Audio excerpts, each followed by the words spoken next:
Hi have you all എല്ലാവർക്കും Neetha Ranjesh YouTube ചാനലിലേക്ക് സ്വാഗതം.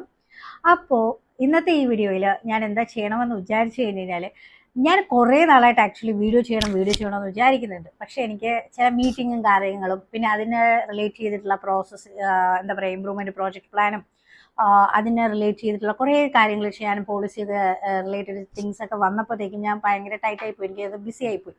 അപ്പോൾ അതുകൊണ്ടാണ് ഞാൻ വീഡിയോ ഇടാൻ വേണ്ടിയിട്ട് ലേറ്റ് ആയി പോയത്. കാരണം എനിക്കൊരു കാര്യം വീഡിയോ ഈ ചാനൽ തുടങ്ങുമ്പോൾ തന്നെ എനിക്കൊരു കാര്യം പറയണമെന്നുണ്ടായിരുന്നു. മെയിൻ കാര്യം എന്താണെന്ന് വെച്ച് കഴിഞ്ഞാൽ അത് റിലേറ്റ് ചെയ്ത് വെച്ചിട്ട് തന്നെ ഒരു വീഡിയോ ഇടണമെന്ന് എനിക്കുണ്ടായിരുന്നു. അപ്പോൾ അതിൻ്റെ ആ ഒരു ടോപ്പിക്കാണ് ഞാൻ ഇന്നത്തെ വീഡിയോയിൽ ഉദ്ദേശിക്കുന്നത്. ഇന്നത്തെ എൻ്റെ വീഡിയോയിൽ എന്താണെന്ന് വെച്ച് കഴിഞ്ഞാൽ why I choose to work in Saudi Arabia.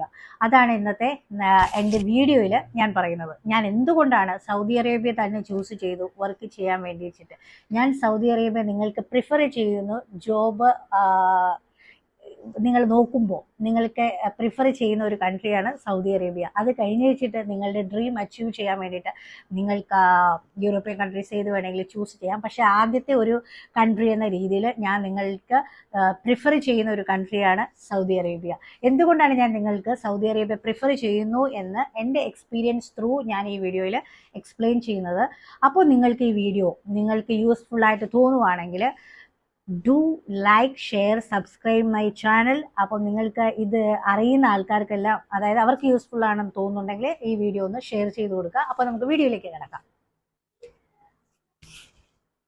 ഞാൻ ആക്ച്വലി കുറച്ച് കണ്ടൻസ് എല്ലാം എഴുതി വെച്ചിട്ടുണ്ട് കേട്ടോ. കാരണം നമ്മൾ വീഡിയോ ചെയ്യാൻ ഉദ്ദേശിക്കുമ്പോൾ വീഡിയോയിൽ ആവശ്യമായിട്ടുള്ള കാര്യങ്ങൾ അവിടെ ഒരു എന്താ പറയുക ഒരു ബ്രേക്ക് ഉണ്ടാവാനോ ഒരു ഗ്യാപ്പ് വരാനോ പാടില്ലല്ലോ. അപ്പോൾ അതുകൊണ്ട് ഞാനൊരു ഈസി റിമെമ്പറിന് വേണ്ടി വെച്ചിട്ട് ഞാനിവിടെ നോട്ട്സായിട്ട് തന്നെ എഴുതി വെച്ചിട്ടുണ്ട്. അപ്പോൾ ഞാൻ സൗദി അറേബ്യ എന്താണ് പ്രിഫർ ചെയ്യുന്നതെന്നുള്ള വിഷയത്തിലേക്ക് നമുക്ക് കിടക്കാം. അപ്പോൾ ഫസ്റ്റ് ഓഫ് ഓൾ നമുക്ക് എല്ലാത്തിനും നമ്മൾ എന്തുകൊണ്ടാണ് നമ്മൾ പുറത്തൊരു കൺട്രിയിൽ വർക്ക് ചെയ്യാൻ തന്നെ പ്ലാൻ ചെയ്യുന്നത് എന്തുകൊണ്ടാണ്? നമുക്ക് ഏൺ ചെയ്യാനും നമ്മളുടെ സേവിങ്സ് ഒന്ന് സ്റ്റേബിൾ ആക്കാനും വേണ്ടിയിട്ടാണ് അല്ലേ? അപ്പോൾ നിങ്ങളിപ്പം എന്താ പറയുക നേഴ്സിംഗ് കഴിഞ്ഞവരാണ്, 1 ഇയർ എക്സ്പീരിയൻസ് ഉണ്ടെങ്കിൽ 1 ഇയർ എക്സ്പീരിയൻസും മതി. 1 ഇയർ എക്സ്പീരിയൻസ് ഉണ്ടെങ്കിൽ അല്ലെങ്കിൽ 2 ഇയർ എക്സ്പീരിയൻസ് ഉണ്ടെങ്കിൽ പിന്നെ എത്ര എക്സ്പീരിയൻസ് ആണെങ്കിലും നിങ്ങൾക്ക് സൗദിയിലേക്ക് കടന്നു വരാവുന്നതാണ്. അതായത് മാക്സിമം 1 ഇയർ എക്സ്പീരിയൻസ് എങ്കിലും, അതായത് മിനിമം 1 ഇയർ എക്സ്പീരിയൻസ് എങ്കിലും നിങ്ങൾക്ക് വേണം. അപ്പോൾ അങ്ങനെ 1 ഇയർ എക്സ്പീരിയൻസിൽ നിങ്ങളിപ്പോൾ നമ്മൾ ഇന്ത്യയിൽ തന്നെ കണ്ടിന്യൂ ചെയ്യുവാണെങ്കിൽ നമുക്ക് എത്രത്തോളം സാലറി മേടിക്കാൻ പറ്റും? കൂടിപ്പോയി കഴിഞ്ഞാൽ ഒരു 35,000 വരെ സാലറിയേ നമുക്ക് കിട്ടത്തുള്ളൂ. പക്ഷെ അതിനേക്കാളിലും നിങ്ങളിപ്പോൾ ഒരു 2 ഇയർ നിങ്ങളുടെ ലൈഫിൽ നിന്ന് ഒരു 2 ഇയർ നേഴ്സിംഗ് കഴിഞ്ഞിട്ട് ഇപ്പോൾ 1 ഇയർ ആയിട്ട് നിങ്ങൾ വർക്ക് ചെയ്തു. അതിൽ നിന്ന് വെറും ഒരു 2 ഇയർ അല്ലെങ്കിൽ ഒരു 1 ഇയർ നിങ്ങൾ ഈ സൗദിയിൽ വന്ന് സ്പെൻഡ് ചെയ്യുമ്പോൾ നിങ്ങൾക്ക് നന്നായിട്ട് ഏൺ ചെയ്യാൻ പറ്റും. നിങ്ങൾക്കൊരു സേവിങ്സ് ഉണ്ടാക്കാൻ പറ്റും. ആ സേവിങ്സിൽ നിന്നുകൊണ്ട് തന്നെ നിങ്ങൾക്ക് വേറെ കൺട്രിയിലേക്ക് പോകാനുള്ള മണി നിങ്ങളായിട്ട് തന്നെ നിങ്ങൾക്ക് ഉണ്ടാക്കാൻ പറ്റും. നിങ്ങളുടെ പേഴ്സണൽ ആവശ്യങ്ങൾക്കുള്ളതും എല്ലാം നിങ്ങൾക്ക് ഇവിടെ നിന്ന് ഏൺ ചെയ്യാൻ പറ്റും. അതുകൊണ്ട് തന്നെ ഞാൻ സൗദി നിങ്ങൾക്ക് വേണ്ടി പ്രിഫർ ചെയ്യുന്നത്. അപ്പോൾ നിങ്ങൾ കൂടുതൽ എക്സ്പീരിയൻസിന് വേണ്ടിയിട്ട് ഇന്ത്യയിൽ കിടന്നിട്ട് ജോലി ചെയ്യണമെന്നില്ല. അപ്പോൾ നിങ്ങൾക്ക് ഇങ്ങനെ ഇഷ്യൂസ് ഉണ്ടെങ്കിൽ നിങ്ങൾക്ക് സൗദി MOH വരുന്ന സമയത്ത് നിങ്ങൾക്ക് ഇൻ്റർവ്യൂ അറ്റൻഡ് ചെയ്ത് വെച്ചിട്ട് ഇവിടെ വരാവുന്നതാണ്. അപ്പോൾ ഇവിടുത്തെ നമ്മൾ ബാക്കി എല്ലാ കൺട്രിയിലും, അതായത് ഞാൻ ആദ്യം എൻ്റെ കാര്യം പറയാം. ഞാനിപ്പം 7th ഇയർ എൻ്റെ റണ്ണിങ് ആണ് സൗദിയിൽ വർക്ക് ചെയ്യാൻ തുടങ്ങിയിട്ട്. ഞാനും നിങ്ങളെപ്പോലെ ഒരു 2 ഇയർ കഴിഞ്ഞ് വെച്ചിട്ട് ഇവിടെ നിന്ന് പോകണമെന്ന് ആഗ്രഹിച്ച ആളാണ്. അപ്പോൾ അതിൽ നിന്ന് എൻ്റെ കരിയറിൽ കുറച്ച് ചേഞ്ചസ് ഉണ്ടായി. ഞാൻ അതുകൊണ്ടാണ് എൻ്റെ ഒരു കരിയർ ഡെവലപ്മെൻറ്റിന് വേണ്ടിയിട്ട് മാത്രമാണ് ഞാനിപ്പോൾ ഇവിടെ സ്റ്റേ ചെയ്യുന്നത്. അത് എങ്ങനെ ഞാൻ എൻ്റെ കരിയർ ഡെവലപ്മെൻറ്റ് ചെയ്തു അതിന് നിങ്ങൾ എന്തൊക്കെ ചെയ്യണമെന്നും ഞാനത് വേറൊരു വീഡിയോയിൽ, അതല്ലല്ലോ നമ്മുടെ ഇപ്പോഴത്തെ വിഷയം. അപ്പം ഞാൻ ഉദ്ദേശിക്കുന്നതെന്ന് വെച്ച് കഴിഞ്ഞാൽ നമ്മളെ മറ്റേത് ഇപ്പം, അതായത് ഞാനിപ്പോൾ ചൂസ് ചെയ്യുമ്പോൾ എൻ്റെ പ്ലാനിൽ ഉണ്ടായിരുന്നത് എനിക്ക് പുറത്ത് പോകണമെന്ന്. എനിക്ക് കുറച്ച് എന്താ പറയുക മാരേജ് എല്ലാം കഴിഞ്ഞ് കുറച്ച് കഴിഞ്ഞപ്പോഴത്തേക്കും മക്കൾസ് എല്ലാം ആയി കഴിഞ്ഞപ്പോഴത്തേക്കും എൻ്റെ എല്ലാ ഫ്രണ്ട്സും പുറത്ത് പോയി വർക്ക് ചെയ്യുന്നുണ്ട്. അപ്പോൾ എനിക്കും ഒരു ആഗ്രഹം തോന്നി. ഞാൻ സ്റ്റിൽ കണ്ടിന്യൂ ചെയ്യുന്നുണ്ട്. അതായത് ഒരു ഗേൾ എന്ന രീതിയിൽ, ഒരു പെൺകുട്ടി എന്ന രീതിയിൽ ജോലി അത്യന്താപേക്ഷിതമാണ്. നമ്മളത് ജോലി ഒരിക്കലും വിടാൻ പാടില്ല അല്ലേ? അപ്പം ഞാൻ സൗദി ഇൻ്റർവ്യൂസ് വരുന്നുണ്ടെന്ന് അറിഞ്ഞു. അതുപോലെ കുവൈറ്റ് ഇൻ്റർവ്യൂസ് വരുന്നുണ്ടായിരുന്നു. പക്ഷെ ഞാൻ കുവൈറ്റ് ഇന്റർവ്യൂവിനെ കുറിച്ച് വെച്ചിട്ട് ചോദിച്ച് മാത്രമേ ഉള്ളൂ. പക്ഷെ ഞാൻ ഹോണസ്റ്റ്ലി ഞാൻ പോയി അറ്റൻഡ് ചെയ്തിട്ടില്ല. പക്ഷെ അതിന്റെ ഏജൻസിക്കാരുമായിട്ട് സംസാരിച്ചപ്പോഴത്തേക്കും അവർ എൻ്റെ അടുത്ത് ഇന്റർവ്യൂ അറ്റൻഡ് ചെയ്ത് കഴിഞ്ഞിട്ട് അതിന്റെ ഏകദേശം പ്രോസസ്സിംഗ് ചാർജ് ചോദിച്ചപ്പോൾ 18 lakh ആയിരുന്നു ആ സമയത്ത് കേട്ടോ. അപ്പോൾ ഞാൻ നോക്കുമ്പോൾ 18 lakhs കൊടുത്തേച്ചിട്ട് ഞാൻ കുവൈറ്റിൽ പോകണോ? അതായത് 18 lakhs എൻ്റെ ബാങ്ക് അക്കൗണ്ടിൽ എനിക്ക് സേവിങ്സ് ആയിട്ട് കിടപ്പില്ല.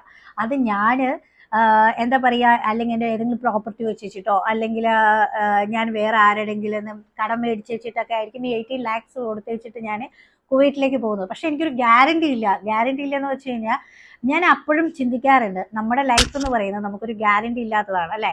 നമുക്ക് എന്തെങ്കിലും ഹെൽത്ത് ഇഷ്യൂസ് ഉണ്ടാവാം. അത് ഇപ്പം എന്തൊക്കെ തന്നെ ആയിരുന്നാലും നമുക്ക് എത്രത്തോളം വർക്ക് ചെയ്യാൻ പറ്റും, അവിടെ പോയിട്ട് ലോൺ എടുക്കാൻ പറ്റും എന്നൊക്കെ അവരൊക്കെ പറയുന്നുണ്ടെങ്കിൽ പോലും നമ്മൾക്ക് അത് എത്രത്തോളം പറ്റും, അതായത് ലോണെല്ലാം കിട്ടും, പക്ഷെ നമ്മൾ എത്ര നാൾ വർക്ക് ചെയ്യാൻ പറ്റുമെന്ന് നമുക്കൊരു ഗ്യാരണ്ടി ഇല്ല. പിന്നെ അത്രത്തോളം ലോണും എടുത്ത് ഈ 18 lakhs പേ ചെയ്ത് വെച്ചിട്ട് നമ്മുടെ അത്രയും വർഷം നമ്മൾ അവിടെ കളയണമോ എന്നൊരു ചിന്തയുണ്ടായിരുന്നു. അതുകൊണ്ട് ഞാൻ എന്ത് ചെയ്തു, സൗദി എമോജ് അറ്റൻഡ് ചെയ്യാൻ വേണ്ടിയിട്ട് ഞാൻ എറണാകുളത്താട്ടോ അറ്റൻഡ് ചെയ്തത്. അപ്പോൾ അതിൻ്റെ processing charge, first of all Saudi prefer ചെയ്യുന്നതിന് പ്രോസസ്സിങ് ചാർജ് ഭയങ്കര ലെസ് ആണ് സൗദി അറേബ്യയിൽ ബാക്കി എല്ലാ കൺട്രികളെയും അപേക്ഷിച്ച് വെച്ചിട്ട്. ഇതിൽ പ്രോസസ്സിങ് ചാർജ് മാക്സിമം ഒരു 4 to 5 lakh അല്ലെങ്കിൽ 5 lakhന്റെ ഉള്ളിലേ വരത്തുള്ളൂ.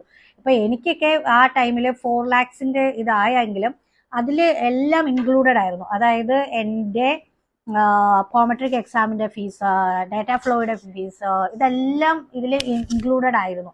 ആ സമയത്ത് തന്നെ എൻ്റെ കർണാടക രജിസ്ട്രേഷൻ, ഞാൻ കർണാടക രജിസ്ട്രേഷനാണ്, കർണാടക രജിസ്ട്രേഷൻ്റെ എക്സ്പയറി ആയപ്പം അതും അവർ തന്നെയായിരുന്നു എല്ലാം ചെയ്തു തന്നതും. അതിൻ്റെ എല്ലാ ഫീസും അതിൽ ഇൻക്ലൂഡഡ് ആയിട്ടാണ് ആ ഒരു 4 lakhs വന്നത്. അതിൽ എനിക്കൊരു കുറ്റബോധം തോന്നിയിട്ടില്ല. കാരണം എൻ്റെ കൂടെ വന്ന കുറേ ഉണ്ടായിരുന്ന കൊളീഗ്സിന് 2.5 lakh ഒക്കെ ഉള്ളവർ മാത്രമുണ്ട്. അതായത് അത്രയും ആയിട്ടുള്ളവരും ഉണ്ടായിരുന്നു.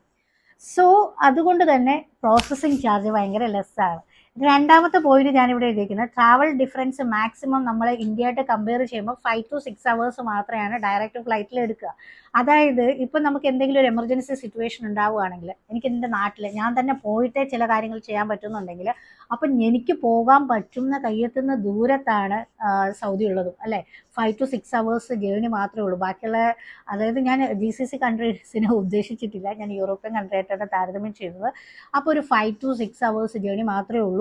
പിന്നെ ടിക്കറ്റ് ചാർജ് ഞാനിവിടെ എഴുതിയിട്ടുണ്ട്. ടിക്കറ്റ് ചാർജ് എന്ന് പറയുമ്പോൾ നമ്മളിപ്പോൾ ഫസ്റ്റ് ഓഫ് ഓൾ ആദ്യമായിട്ട് വരുന്ന സമയത്താണെങ്കിലും പിന്നെ വെക്കേഷൻ പോകുന്ന ടൈമിലാണെങ്കിലും ഇവിടുന്ന് മിനിസ്ട്രി തന്നെ നമുക്ക് ടിക്കറ്റ് പ്രൊവൈഡ് ചെയ്യുന്നു. അതിന് വേണ്ടിയിട്ട് നമ്മൾ ടിക്കറ്റിന് വേണ്ടിയിട്ട് വേറെ പൈസ ചിലവാക്കേണ്ട ആവശ്യം വരുന്നില്ല. അതും അവിടെ ഒരു സേവിങ്സ് ആണ് നമുക്ക്.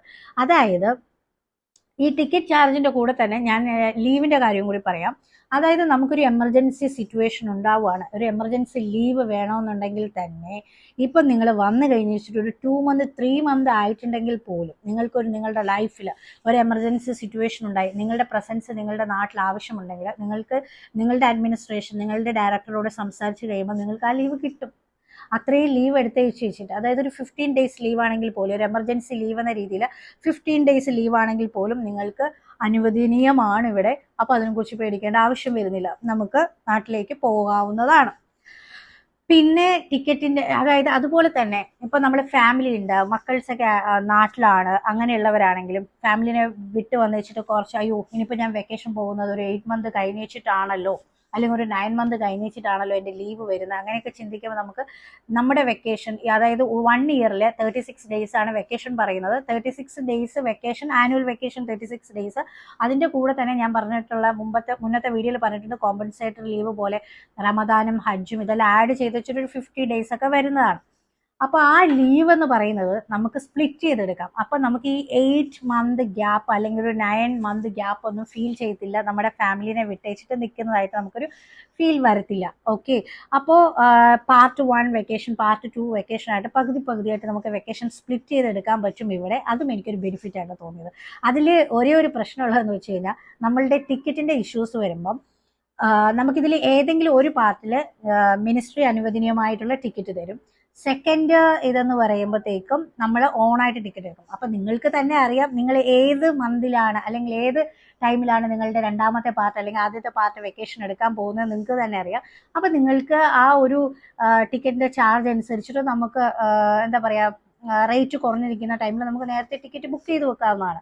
അപ്പോൾ ഇതെല്ലാം ഒരു ബെനിഫിറ്റ് ആയിട്ടാണ് ഞാൻ കാണുന്നതും. അപ്പോൾ അടുത്ത എന്നാന്ന് വെച്ച് കഴിഞ്ഞാൽ എക്സ്പെൻസീവ് ഭയങ്കര ലെസ്സാണ് ഇവിടെ. അങ്ങനത്തെ ഭയങ്കര എക്സ്പെൻസീവ്സ് ഒന്നുമില്ല. അതായത് ഇപ്പം നിങ്ങളൊരു ഫസ്റ്റ് ഒരു ന്യൂ സ്റ്റാഫാണ്, ന്യൂ കമേഴ്സ് ആണ് സൗദിയിലേക്ക് കടന്നു വരുന്നുണ്ടെങ്കിൽ നിങ്ങൾക്കൊരു മാക്സിമം 500 റിയാൽ മാത്രം മതി ഒരു മന്ത് കഴിഞ്ഞുകൂടാൻ വേണ്ടിയിട്ട്. ഇവിടെ 500 മാക്സിമം എന്ന് ഞാൻ പറഞ്ഞോളൂ, 500 വേണമെന്നില്ല. കാരണം നമ്മൾ മിനിസ്ട്രി സ്റ്റാഫ് ആയിട്ട് ഇവിടെ വർക്ക് ചെയ്യുന്ന ടൈമിൽ നമുക്ക് ഫുഡ് ആൻഡ് അക്കോമഡേഷൻസ് മിനിസ്ട്രി അനുവദിച്ചു തരുന്നുണ്ട്. അപ്പം നമ്മൾക്ക് അക്കോമഡേഷന് പൈസ പോകുന്നില്ല, ഫുഡിന് പൈസ പോകുന്നില്ല. പിന്നെ നിങ്ങൾക്ക് എക്സ്ട്രാ എന്തെങ്കിലും മേടിച്ച് കഴിക്കുന്നുണ്ടെങ്കിൽ മാത്രമാണ് നമ്മൾ ആ പൈസ ചിലവാക്കുന്നത്. എക്സ്ട്രാ എന്ന് പറഞ്ഞാൽ പോലും എനിക്ക് ബാക്കിയുള്ള എല്ലാ പ്രദേശത്തിനെ അപേക്ഷിച്ച് സൗദി അറേബ്യയിൽ ഫുഡിന് ഭയങ്കര റേറ്റ് കുറവായിട്ടാണ് തോന്നിയിട്ടുള്ളത്. ഇവിടെ ആരും പട്ടിണി കിടക്കണ്ട എന്ന അർത്ഥത്തിലായിരിക്കും റേറ്റ് ഇത്രയും ഭയങ്കര ലെസ് ആയിട്ട് ഫീൽ ചെയ്തിട്ടുള്ളത്. അതായത് എന്നാന്ന് വെച്ച് കഴിഞ്ഞാൽ നമ്മുടെ ഇപ്പം 1 റിയാൽ എന്ന് പറയുന്നത് നാട്ടിലെ 21 അല്ലെങ്കിൽ 22 റുപ്പീസ് ആയിട്ട് നിങ്ങൾ ഒരിക്കലും താരതമ്യം ചെയ്യരുത്. ഇവിടെ 1 റിയാലിന് സഹിതം നമുക്ക് ഫുഡ് കിട്ടും. ഫുഡ് എന്ന് പറയുമ്പോഴത്തേക്കും കുബൂസ് ആണെങ്കിലും നിങ്ങൾക്ക് എല്ലാവർക്കും അറിയുന്നതാണ്, കുബൂസ് ആണെങ്കിലും ഇവിടെ കിട്ടുന്നതാണ്. അതായത് ഇവിടെ ആരും പട്ടിണി കിടക്കണ്ട എന്ന അർത്ഥത്തിലാട്ടോ. 1 റിയാലിന് തന്നെ ബിസ്ക്കറ്റ് ഉണ്ട്, അതൊക്കെ എവിടെ കിട്ടും അല്ലേ? അപ്പോൾ അതുകൊണ്ട് തന്നെ ഞാൻ സൗദി അറേബ്യ പ്രിഫർ ചെയ്യുന്നത്. അതായത് അത്രയും നമുക്ക് മണി സേവ് ചെയ്യാൻ പറ്റും. നമ്മുടെ ആവശ്യം തന്നെ എന്താണ്? മണി സേവ് ആണ്. അപ്പോൾ നമുക്ക് മണി സേവ് ചെയ്യാൻ പറ്റുന്ന ഒരു ബെറ്റർ കൺട്രി ആയിട്ടാണ് എനിക്ക് സൗദി അറേബ്യ തോന്നിയിട്ടുള്ളത്. പിന്നെ നമ്മുടെ കരിയർ ഡെവലപ്മെന്റിന് പറ്റിയ കൺട്രിയാണ്. അതായത് ഞാനിപ്പം നേരത്തെ പറഞ്ഞതുപോലെ ഇപ്പം BSc കഴിഞ്ഞ് നിൽക്കുന്ന ഒരു 1 ഇയർ എക്സ്പീരിയൻസ് കഴിഞ്ഞിട്ടാണ് നിങ്ങളിവിടെ വരുന്നുണ്ടെങ്കിൽ നിങ്ങളുടെ കരിയർ ഡെവലപ്മെന്റിന് ഏറ്റവും പറ്റിയൊരു കൺട്രിയാണ് നിങ്ങൾക്ക് സൗദി അറേബ്യ. കാരണം എന്ന് വെച്ച് കഴിഞ്ഞാൽ നിങ്ങൾക്ക് മണി സേവ് ചെയ്യാം, നിങ്ങൾക്കൊരു പ്ലാൻ ചെയ്യാം, നെക്സ്റ്റ് ഏത് കൺട്രിയിലേക്കാണ് നിങ്ങൾ പോകാൻ പോകുന്നതെന്ന് പ്ലാൻ ചെയ്യാം. അതിന് വേണ്ടിയിട്ടുള്ള എക്സാമിന് വേണ്ടിയിട്ട് നിങ്ങൾക്ക് ഇവിടെ നിന്ന് തന്നെ നിങ്ങൾക്ക് എല്ലാം റെഡിയാക്കാവുന്നതാണ്. നിങ്ങൾക്ക് അതിന് വേണ്ടിയിട്ട്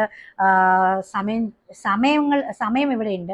അതായത് നിങ്ങൾക്ക് നിങ്ങളുടെ ഓഫിൻ്റെ ടൈമിൽ അല്ലെങ്കിൽ നിങ്ങളുടെ ഡ്യൂട്ടി അവേഴ്സ് കഴിഞ്ഞിട്ടുള്ള ടൈമുകളിൽ നിങ്ങൾക്ക് നിങ്ങളുടെ പഠനത്തിന് വേണ്ടിയിട്ട് എടുത്ത് വെച്ചിട്ട് അതിന് വേണ്ടിയിട്ട് നിങ്ങൾക്ക് ഇപ്പോൾ IELTS ആണ് OET ആണ് നിങ്ങൾക്ക് ഇവിടെ നിന്ന് പ്രാക്ടീസ് ചെയ്യാവുന്നതാണ്. ഇവിടെ നിന്ന് എനിക്കറിയാവുന്നത് തന്നെ എൻ്റെ തന്നെ എത്ര കൊളീഗ്സ് ആണ് ഇവിടെ നിന്ന് ഡയറക്റ്റ് ന്യൂസിലാൻഡ് റിക്രൂട്ട്മെൻറ്റ് കിട്ടിയിട്ട് പോയവരുണ്ട്. അതുപോലെ തന്നെ പ്രോസസ്സിങ് കാര്യങ്ങളൊക്കെ ആയിട്ട് എക്സിറ്റ് വെച്ചിട്ട് നാട്ടിൽ പോയിട്ട് അയർലൻഡ് അതുപോലെ UK ഇവിടെ എല്ലാം കടന്നു പോയ ഒരുപാട് സ്റ്റാഫുകളുണ്ട്. അപ്പം എല്ലാം ഭയങ്കര സ്മൂത്തായിട്ട് നടക്കാൻ സൗദി അറേബ്യ ഓക്കെയാണ്. അതായത് നമുക്ക് അവിടെ ചെന്നിട്ട് ഒരു ഫിനാൻഷ്യൽ സ്റ്റെബിലിറ്റി ഉണ്ടാക്കുന്നതിനേക്കാളും ഇവിടെ നിന്ന് തന്നെ ഒന്ന് സ്റ്റേബിളായിട്ട് നമുക്ക് വേറൊരു യൂറോപ്യൻ കൺട്രി ചൂസ് ചെയ്തിട്ട് അവിടെ അടിച്ചു പൊളിച്ച് നടക്കാൻ പറ്റും. അതുകൊണ്ട് തന്നെ കരിയർ ഡെവലപ്മെൻറ്റ് ഞാൻ കരിയർ ഡെവലപ്മെൻറ്റ് എന്ന് പറയുമ്പം ഇതിൽ കുറേ കരിയർ ഡെവലപ്മെൻറ്റ് കുറേ കാര്യങ്ങൾസ് വരുന്നുണ്ട് കേട്ടോ. അത് ഞാൻ എൻ്റെ വേറൊരു വീഡിയോയിൽ പറയാം. ഞാൻ ഇപ്പോൾ നിൽക്കുന്നത് ഞാൻ പറഞ്ഞില്ലേ, ഞാനൊരു 2 ഇയർ നിന്നിച്ചിട്ട് പോകാൻ വേണ്ടി നിന്ന ഒരാളാണ്. പക്ഷെ ഞാൻ എൻ്റെ കരിയർ ഡെവലപ്മെൻറ്റിന് വേണ്ടിയിട്ടാണ് ഇവിടെ നിന്നത്. അതെന്താണെന്ന് ഞാൻ റിവീൽ ചെയ്യുന്നതായിരിക്കും. അത് കഴിയുമ്പോഴത്തേക്കും എല്ലാവരും ഇവിടെ നിന്ന് കുറച്ച് നാൾ കഴിയുമ്പോൾ ഒരു സേവിങ്ങും അവരുടെ കരിയർ ഡെവലപ്മെൻറ്റും കുറച്ച് കാര്യങ്ങളൊക്കെ ഉണ്ടായി കഴിയുമ്പോഴത്തേക്കും എല്ലാവരും പോകും. അപ്പോൾ അതിനെക്കുറിച്ച് വെച്ചിട്ട് ഞാൻ പിന്നെ റിവീൽ ചെയ്യുന്നതായിരിക്കും. ഞാൻ എന്തുകൊണ്ടാണ് ഈ 7th ഇയർ ഇങ്ങനെ റൺ ചെയ്ത് പോകുന്നത് ഞാൻ പിന്നെ റിവീൽ ചെയ്യാം കേട്ടോ. അതുപോലെ തന്നെ നമുക്ക് കുറേ കാര്യങ്ങൾ പ്ലാനിങ് ചെയ്യാൻ പറ്റും. അതായത് എല്ലാ കാര്യങ്ങൾക്കും ഒരു പ്ലാനിങ് വേണം അല്ലേ? പ്ലാനിങ് ഇല്ലാണ്ട് നമ്മുടെ ഒരു കാര്യങ്ങളും നടക്കത്തില്ല. അതുപോലെ തന്നെ ഇൻഡിവിജ്വൽ ഡെവലപ്മെൻറ്റിന് നമ്മുടെ കരിയർ ഡെവലപ്മെൻറ്റ് പോലെ തന്നെ നമ്മുടെ ക്യാരക്ടർ ഡെവലപ്മെൻറ്റും പറ്റിയൊരു കൺട്രിയാണ് സൗദി അറേബ്യ. അതായത് നമ്മളിപ്പോൾ ഫസ്റ്റ് ഓഫ് ഓൾ നമ്മൾ ഇന്ത്യയിൽ നിന്ന് വേറെ എവിടെയും പോകാത്ത ഒരാളാണെങ്കിൽ അല്ലെങ്കിൽ നമ്മൾ നാട്ടിൽ തന്നെ നിന്നിട്ടുള്ളതാണ്, വേറെ സ്റ്റേറ്റിൽ പോലും പോയി വർക്ക് ചെയ്യാത്ത ഒരാളാണെങ്കിൽ ഇപ്പം നിങ്ങൾ പെട്ടെന്ന് ഒരു യൂറോപ്യൻ കൺട്രി അല്ലെങ്കിൽ വേറെ ഒരു സ്ഥലത്തേക്ക് പോയി പെടുമ്പോൾ നിങ്ങൾക്ക് കുറേ എല്ലായിടത്തും എല്ലാം ഇതും കാണും. പക്ഷേ എന്നിരുന്നാൽ പോലും ഇവിടെ വന്ന് ചെയ്യുമ്പോൾ നമുക്ക് മണി സേവ് ചെയ്യാൻ പറ്റും. നമ്മളങ്ങനെ പറ്റിക്കുന്നില്ല. പിന്നെ ഇവിടുത്തെ റൂൾസ് ആൻഡ് റെഗുലേഷൻസ് കുറച്ച് കാര്യങ്ങൾ നമ്മുടെ ക്യാരക്ടറിൽ ചേഞ്ചസ് വരുത്തും. പുതിയ കുറേ ഡിഫറെൻറ്റ് കൺട്രീസിലെ പീപ്പിൾസ് ഉണ്ട്, കുറേ സ്റ്റാഫ് ഉണ്ട്. അവരിൽ നിന്ന് നമുക്ക് പുതിയ ലാംഗ്വേജ് പഠിക്കാൻ പറ്റും. ഓരോരുത്തരിൽ നിന്നും പുതിയ തിങ്സ് നമുക്ക് അതായത് പോസിറ്റീവായിട്ടുള്ള കാര്യങ്ങൾ നല്ല കാര്യങ്ങൾ നമുക്ക് ഒബ്സർവ് ചെയ്ത് വെച്ചിട്ട് അത് നമ്മുടെ ക്യാരക്ടറിലേക്ക് അഡാപ്റ്റ് ചെയ്യാൻ പറ്റും. അതായത് നല്ലത് നമ്മൾ സ്വീകരിക്കുക. അതുപോലെ തന്നെ സ്വന്തമായിട്ട് ഇൻഡിപെൻഡൻ്റ് ആയിട്ട് കുറേ കാര്യങ്ങൾ നമുക്ക് ഇവിടെ നിന്ന് ചെയ്ത് പഠിച്ച് വെച്ചിട്ട് അടുത്ത കൺട്രിയിലേക്ക് പോകാൻ സാധിക്കും. അതുകൊണ്ട് തന്നെ ഞാൻ സൗദി അറേബ്യ പ്രിഫർ ചെയ്തത്. അതുപോലെ തന്നെ എന്താ പറയുക, ഇവിടെ നിൽക്കുമ്പോൾ ഇവിടെ നിൽക്കുമ്പോൾ ഇപ്പം നമ്മുടെ നാട്ടിലാണെങ്കിൽ നമുക്ക് ആ ഒരു ഹോസ്പിറ്റലിൽ ഇഷ്ടപ്പെട്ടില്ല എന്നുണ്ടെങ്കിൽ നമ്മൾ വേറൊരു ഹോസ്പിറ്റലിലേക്ക് മാറുന്നുണ്ട് അല്ലേ. അപ്പോൾ നമ്മൾ വിചാരിക്കും ഇപ്പം നമ്മൾ ആ ഹോസ്പിറ്റലിൽ എന്തെങ്കിലും ഒരു പേഴ്സണൽ ലോൺ എന്തെങ്കിലും എടുത്തിട്ടുണ്ടെങ്കിൽ നമുക്ക് ആ ഹോസ്പിറ്റലിൽ നിന്ന് വിട്ടേച്ചിട്ട് പോകാൻ പറ്റത്തില്ല. നമ്മുടെ ലോൺ കാരണം നമുക്ക് അവിടെ തന്നെ സ്റ്റക്ക് ആവേണ്ടി വരും. പക്ഷേ ഇവിടെ വന്നു കഴിയുമ്പോഴത്തേക്കും നിങ്ങളുടെ ഒരു എന്താ പറയുക ഒരു 6 month ഒക്കെ കഴിയുമ്പോൾ തന്നെ നിങ്ങൾക്ക് ലോൺ അപ്രൂവലായിട്ട് കിട്ടും. അത് എല്ലായിടത്തും കിട്ടുമെന്നാണ് എൻ്റെ പ്രതീക്ഷ. ഇവിടെ അതുപോലെ ലോൺ അപ്രൂവലായി കിട്ടും. പക്ഷെ അതുപോലെ തന്നെ നിങ്ങൾക്കിപ്പം ഈ ഹോസ്പിറ്റലിൽ ഇപ്പം ഫോർ എക്സാമ്പിൾ എനിക്ക് ഈ ഹോസ്പിറ്റലിൽ നിൽക്കാൻ പറ്റുന്നില്ല, എനിക്ക് കുറേ പ്രശ്നങ്ങളുണ്ടായി, അല്ലെങ്കിൽ എൻ്റെ കൊളീഗ്സായിട്ട് എനിക്ക് ശരിയാവുന്നില്ല, അങ്ങനെയൊക്കെ ആണെങ്കിൽ അങ്ങനെ ഇതിപ്പം ഞാൻ പറയുന്നത് ആരെങ്കിലും ഈ വീഡിയോ കാണുന്നവരുണ്ടെങ്കിൽ നിങ്ങൾ സൗദി അറേബ്യയിൽ വർക്ക് ചെയ്യുന്നവരാണെങ്കിൽ നിങ്ങൾ എക്സിറ്റ് വെക്കാൻ പ്ലാൻ ചെയ്യണം. അതായത് എക്സിറ്റ് വെക്കാൻ പ്ലാൻ ചെയ്യുന്നത് നിങ്ങളുടെ ഒരു കരിയർ ഗ്രോത്തിനല്ലാണ്ട് നിങ്ങൾ ആരുടെയെങ്കിലും കാരണങ്ങളാൽ എക്സിറ്റ് വെക്കാൻ നിൽക്കുന്നവരാണെങ്കിൽ നിങ്ങളൊന്ന് റീതിങ്ക് ചെയ്യുക. അതിൻ്റെ ആവശ്യമില്ല. നമ്മൾ എന്തിനാണ് അവർക്ക് വേണ്ടി വെച്ചിട്ട് നിങ്ങൾക്ക് അവിടെ വർക്ക് ചെയ്യണ്ട എന്നുണ്ടെങ്കിൽ നിങ്ങൾക്കിപ്പം ക്ലസ്റ്റർ എന്ന് പറയുന്നത് ഒരുപാട് ഈ സൗദി അറേബ്യ ഒരുപാട് ഓപ്പർച്യൂണിറ്റീസ് തരുന്നുണ്ട്. അതായത് നമുക്കിപ്പോൾ ബാങ്ക് ലോൺ തന്നിട്ടുണ്ട്, അതുകൊണ്ടാണ് എനിക്ക് ഇവിടെ നിന്ന് ഇറങ്ങാൻ പറ്റാത്തത്. അല്ലെങ്കിൽ എക്സിറ്റ് വെച്ചിട്ട് എനിക്ക് ഈ പ്രശ്നങ്ങൾ കാരണം ഇവിടെ നിന്നാണ് എക്സിറ്റ് പോകണം, എനിക്ക് ഇവിടെ ഈ ഹോസ്പിറ്റലിൽ നിൽക്കാൻ പറ്റില്ല എന്നുണ്ടെങ്കിൽ നമ്മൾ ക്ലസ്റ്ററിൽ പോയി വെച്ചിട്ട് സംസാരിക്കുമ്പോൾ, നമ്മൾ മിനിസ്ട്രിയിൽ പോയി സംസാരിക്കുമ്പോൾ നമുക്ക് ഹോസ്പിറ്റലിൽ ചേഞ്ച് ആക്കാൻ പറ്റും. കാരണം അപ്പോൾ നമ്മൾ വിചാരിക്കും ലോൺ ഉണ്ടല്ലോ, അപ്പോൾ എനിക്ക് വേറെ ഹോസ്പിറ്റലിലേക്ക് ഞാൻ എങ്ങനെ പോവാം. അത് ഒരു പ്രശ്നമില്ല. കാരണം എന്ന് വെച്ച് കഴിഞ്ഞാൽ നമുക്ക് ഇവിടെ എല്ലാവരും മോസ്റ്റ് ഓഫ് ദ സ്റ്റാഫും യൂസ് ചെയ്യുന്ന സാലറി അക്കൗണ്ട് എന്ന് പറയുന്നത് അൽറാജി അക്കൗണ്ടാണ്. അൽറാജി അക്കൗണ്ട് ഓൾ ഓവർ സൗദി അറേബ്യയിൽ എല്ലാ പ്ലേസിലും ഉണ്ട്. അപ്പം നമുക്ക് ഈ സെയിം സാലറി അക്കൗണ്ട് ഈ സെയിം ജോബ് നമ്പർ വെച്ച് തന്നെ നമുക്ക് വേറെ, അതായത് ഓരോ റീജിയൻ അനുസരിച്ചിട്ടാണ് ഞാൻ സംസാരിക്കുന്നത്. ഇപ്പം ഞാൻ നിൽക്കുന്നത് ജിദ്ദ റീജിയനിലാണെങ്കിൽ ജിദ്ദ റീജിയനിൽ തന്നെ ഒരു 6-7-8 ഹോസ്പിറ്റൽ വരും. ആ ഹോസ്പിറ്റലിൽ എനിക്ക് മാറ്റി ചോദിക്കാം. മ്യൂച്വൽ ട്രാൻസ്ഫർ ഉണ്ട്, അല്ലെങ്കിൽ ക്ലസ്റ്ററിൽ പോയി സംസാരിച്ച് വെച്ചിട്ട് നമ്മുടെ പ്രശ്നം പറഞ്ഞു വെച്ചിട്ട് നമുക്ക് അവിടേക്ക് മാറാം. അപ്പോൾ നമ്മുടെ ഓട്ടോമാറ്റിക്കലി നമ്മുടെ സെയിം കമ്പ്യൂട്ടർ നമ്പർ തന്നെ അവിടെ യൂസ് ആവും, നമ്മുടെ സെയിം സാലറി അക്കൗണ്ട് തന്നെ. അപ്പോൾ നമ്മുടെ ലോണിൽ ഒരു പ്രശ്നം വരുന്നില്ല. നമുക്ക് സെയിം നമ്മുടെ ലോണും കാര്യങ്ങളും നമ്മുടെ സാലറിയിൽ നിന്ന് കട്ടായിക്കോളും. നമുക്കതുകൊണ്ട് പ്രശ്നങ്ങളൊന്നുമില്ല. നമുക്ക് വേറെ ഹോസ്പിറ്റലിൽ ചെയ്യാം. ഈ ഒരു ഓപ്പർച്യൂണിറ്റി വേറെ ഏതെങ്കിലും കൺട്രീസിലുള്ളതായിട്ട് നിങ്ങൾക്ക് തോന്നുന്നുണ്ടോ? ഇല്ല. പക്ഷെ ഇവിടെ ഉണ്ട് കേട്ടോ. അപ്പോൾ ഇതെല്ലാം കൊണ്ട് തന്നെ ഒരു കരിയർ ഡെവലപ്മെൻറ്റിന് ഒരു ബെസ്റ്റ് കൺട്രി ആയിട്ട് ഞാൻ സൗദി അറേബ്യ പ്രിഫർ ചെയ്യുന്നത്. അപ്പോൾ നിങ്ങൾ നിങ്ങളുടെ കരിയർ ഡെവലപ്മെൻറ്റിന് വേണ്ടിയിട്ട് എപ്പോഴും നമ്മൾ തിങ്ക് ചെയ്യുക. നമ്മൾ തിങ്ക് ചെയ്തതിന് ശേഷം വേണ്ടി മാത്രമേ നമ്മുടെ ഒരു ചോയ്സ് ആയിട്ട് ഏതെങ്കിലും ഒരു പ്ലേസ് നിങ്ങളിപ്പം ജോലിക്ക് വേണ്ടിയിട്ട് ചൂസ് ചെയ്യാൻ നിൽക്കുന്നതാണെങ്കിൽ ഒരു 2 year അത് അവിടെ പോയി കഴിഞ്ഞാൽ ഞാൻ ഓക്കെ ആണോ, എൻ്റെ ഫിനാൻഷ്യൽ സ്റ്റേബിൾ ആക്കാൻ പറ്റുമോ, അത് കഴിഞ്ഞ് വെച്ചിട്ട് ഫിനാൻഷ്യൽ സ്റ്റേബിൾ ആയി കഴിഞ്ഞതിന് ശേഷം നിങ്ങൾക്ക് നിങ്ങളുടെ ഏത് പ്ലേസിലേക്ക് നമ്മൾ പോയാലും കുഴപ്പമില്ല. പിന്നെ നമ്മളെ തളർത്താനോ നമ്മൾ തളർന്ന് വീഴാനോ ഒരു ഇത് ഉണ്ടാവുന്നില്ല. അപ്പം എന്താ പറയുക, എന്തെങ്കിലും നിങ്ങൾ ഇപ്പോൾ നാട്ടിൽ നിന്ന് കേൾക്കുന്ന പുതിയ ആൾക്കാരാണെങ്കിൽ, പുതിയ സ്റ്റാഫാണെങ്കിൽ ഒന്ന് റീതിങ്ക് ചെയ്യുക. എവിടേക്ക് ഞാൻ ഫസ്റ്റ് പോകണം, എങ്ങനെ ഞാൻ പൈസ എന്താ പറയുക സേവ് ചെയ്യണമെന്ന്. അപ്പോൾ അങ്ങനെയുള്ളവർക്ക് ഞാൻ സൗദി അറേബ്യ പ്രിഫർ ചെയ്യുന്നു കേട്ടോ. ബൈ.